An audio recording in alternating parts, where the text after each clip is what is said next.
Hi, and welcome once again to Stone Soup. The world according to sci-fi geeks. And we're going to geek today because we're going to talk about some TV series.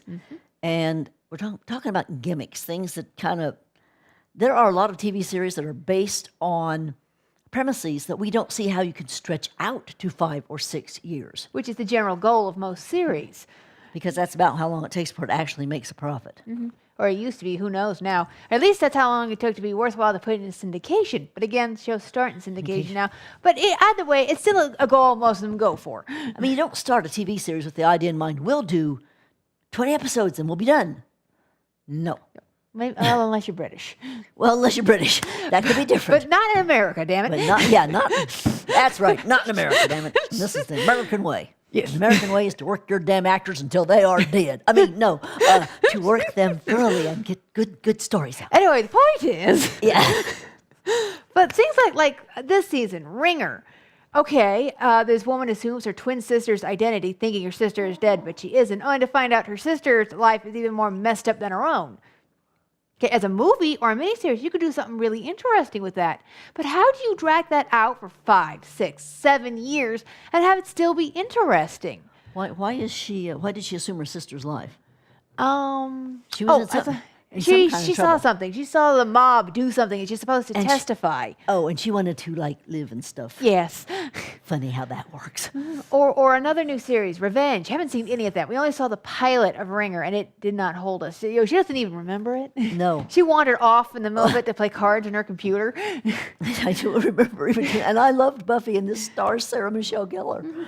But, Revenge. This woman is going around hunting down the people who wronged her. Not even sure how they wronged her. But again, how do you keep that going for years without making her utterly reprehensible? Because you have to have 15 or 20 people that she's going to take revenge on, and have it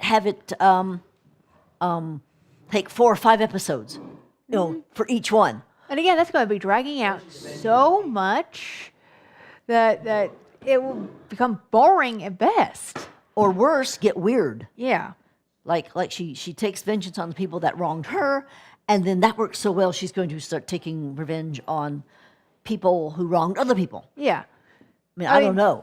Someone might say, but that's sort of what Leverage is doing, except that's not quite what Leverage is doing. No, Leverage is people who are getting hired to make things right. Yes. But either which way. We provide leverage. Yeah. But yes. Plus, I love Timothy Hutton anyway. Yes. And so there. But the Mentalist has the Red John gimmick. Now, Red John gives a background. It explains why Patrick Jane gave up being a spiritualist and went to work for the CBI, which I'm not even sure there is a CBI, but no, I don't think so. But anyway, now they're starting to hint that Patrick Jane is Red John. And that could be very interesting. And that could be interesting. But you got to wonder, did they realize they needed to do something? Because they either needed to write Red John out. Yes. Or do something like this. Otherwise, it was going to get problematic. But the thing is, although it provides background, as a recurring theme, it's gotten a bit old for us. It's not necessary for the series. As a starting point, yes. But if they had just ended the first season with them finally catching Red John, nothing would have been lost in the series. And Patrick Jane, as a slightly offbeat, quirky, really cute guy who hangs with the CBI and gets paid for it. Yes. And helps them solve crimes because he can do that thing he does that makes him look like a mentalist. Yes. It would have been interesting to me. Yes. I would have had fun with it. I like the standalone stuff. Yes. Matter of fact, let's go back 18 years to the X-Files. Yes. The X-Files had two types of episodes. The standalones, Squeeze, Toombs. It's the only one they actually did 2 episodes of was that particular storyline. But stuff like that, and then the mythology episodes. Yes. And eventually, although the mythology episodes started out being some of the very best episodes, they weighed it down. They drug it right down into the ocean. One thing, they didn't get the mythology straight soon enough. And again, because it kept coming up and coming up, but they couldn't conclude it. I think their problem was they had the bare outline of their mythology, but anytime anybody had a really good idea, they'd go ahead and throw it in, even if it fit or not. I was like, guys, and that's an issue. You can't do that. You have to pick your mythology, outline it, and stick with it. Yes. Babylon 5, people. Learn. Yeah, brilliant. from start to finish.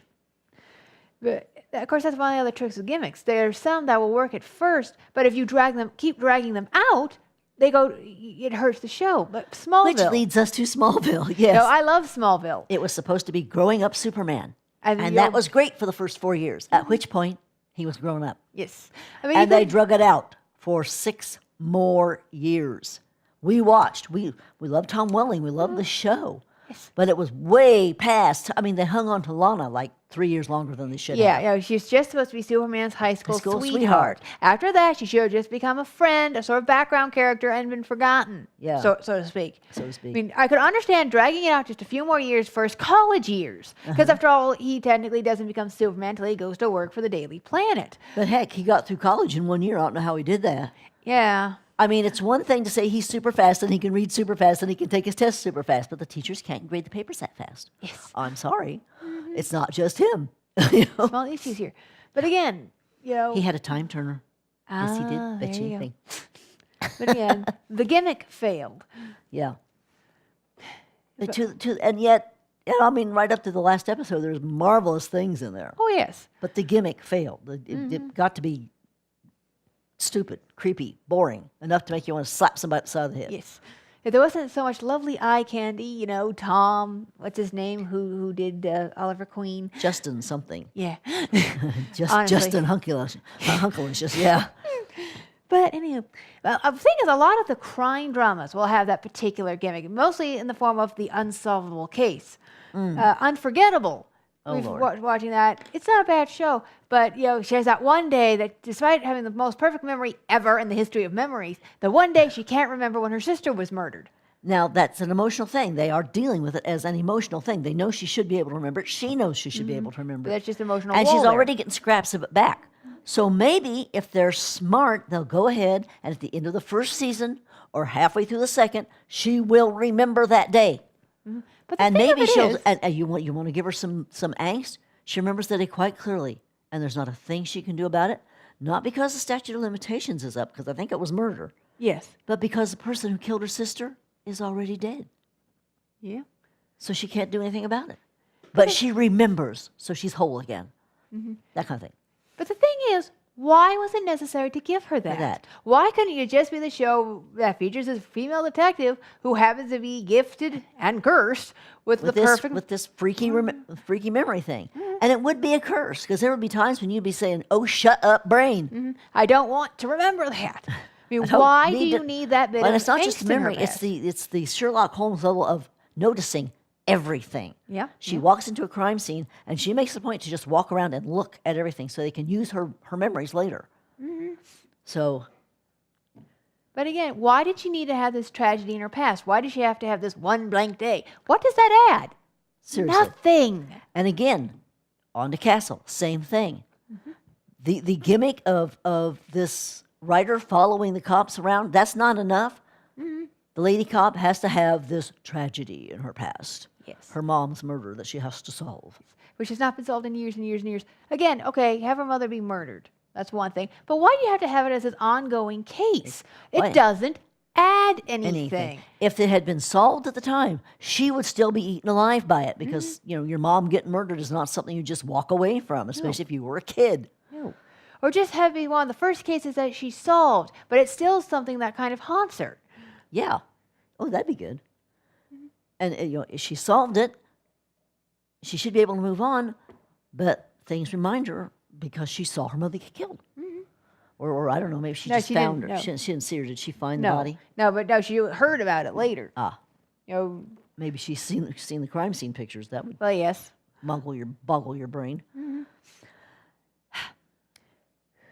But anyway, again, it is unnecessary to the series. Oh, sure, it gives her angst, and depth. But if the only way you can give your characters depth is by giving them a tragic past, you're not trying hard enough. I mean, one of my favorite Well, I had episodes. the thought too that it's a way of the writers admitting they can't write and make this thing interesting if they don't put all this crap in the background.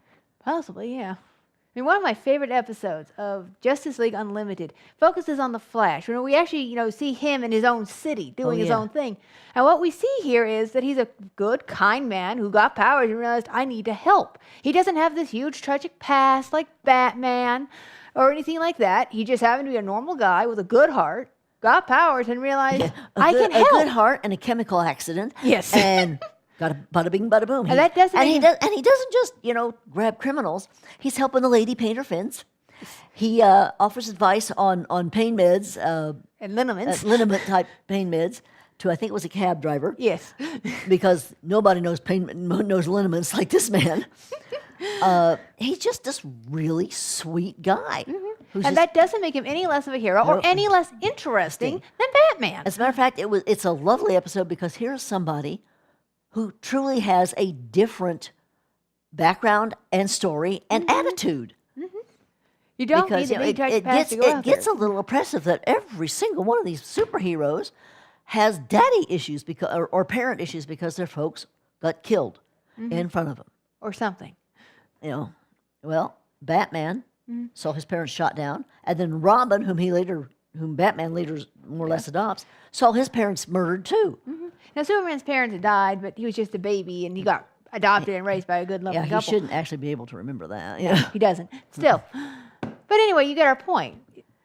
And then the last series we want to talk about, its gimmicks are annoying the hell out of us.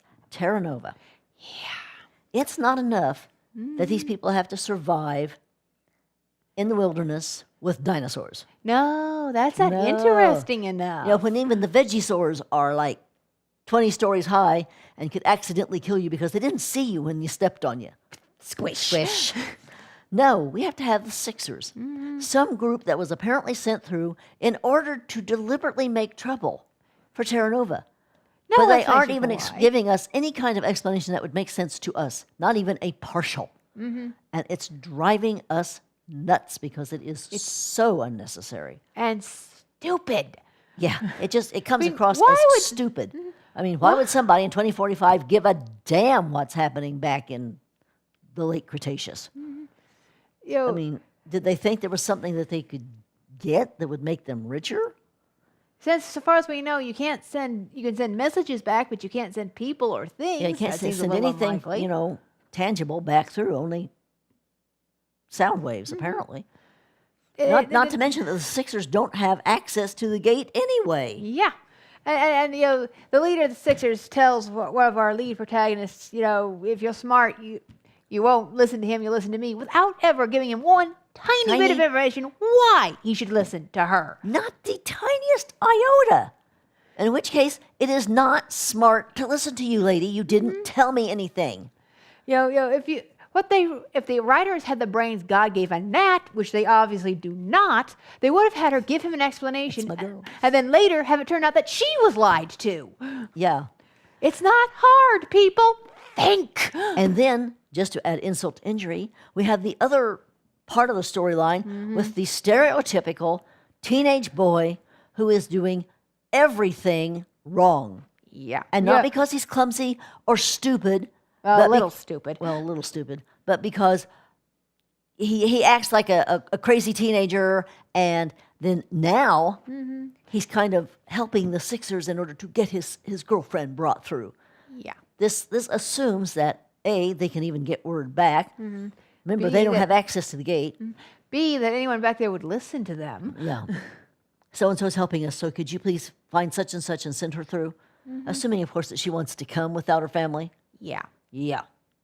It's just annoying when stupid stuff's written and nobody... And It's not that hard to write intelligent. no. It really isn't. I mean, you'd think, considering what they escaped from, this kid would sit down and talk to his parents about how much he wants to get his girlfriend through and is that even possible and blah, blah, blah, instead of getting sucked into this other thing. Uh-huh. It's got to be That's this the way week. I'd write it. Yes. We see these efforts for drama that are just stupid. It's not dramatic. It's dumb. There's a difference. And we don't find stupid dramatic. No. We find it annoying. We find it very annoying. Yeah, we appreciate. That's why we walked away from Lost. I don't care how intriguing some of you folks found it. It annoyed us. It was all one big long line of gimmicks, none of which really worked. Yeah. Not for us, anyway. Apparently it worked for some people because it went on for 5 years, but Yeah, we appreciate that a new show needs some kind of hook, something, interesting and quasi-unique. I say quasi because we just pointed out the unsolvable case, been done. But, to help draw people in. But the gimmick needs to work. Supernatural. Supernatural had in the opening, their mom died. The boy's mom died. It's about these two brothers, right? And Yeah. their mom died. The one boy was 6 months old at the time, or Yes. 8 months old, and the other one was like 6. And Dad hands the baby to the big brother and says, "Get him out of here," because Mom's on the ceiling in flames. Don't try to understand that. Yeah. And it has to do with demons. But at the end of the second season, they wrapped that storyline up. They actually killed that demon, Yes. stopped the hellmouth from opening. They didn't call it a hellmouth, but that's what it That's was. what it was. It was opening to hell. It's a hellmouth. And then the boys went on Yep. to do other things. For You which, don't have we to hold. greatly praise oh, the writers. God, yes. Now I think they've gotten a little over the top, but that's kind of beside the point. At least they're not still belaboring that same opening storyline. You have you have your gimmick for the opening, and then solve it, Yeah. finish it. It can be done. Ask Buffy. Joss Whedon. Josh Whedon. Ask Russell T Davies. These things can be taken care of. Really, they can. Good writing will do it. Yes. And that's all for today. Bye-bye. Bye.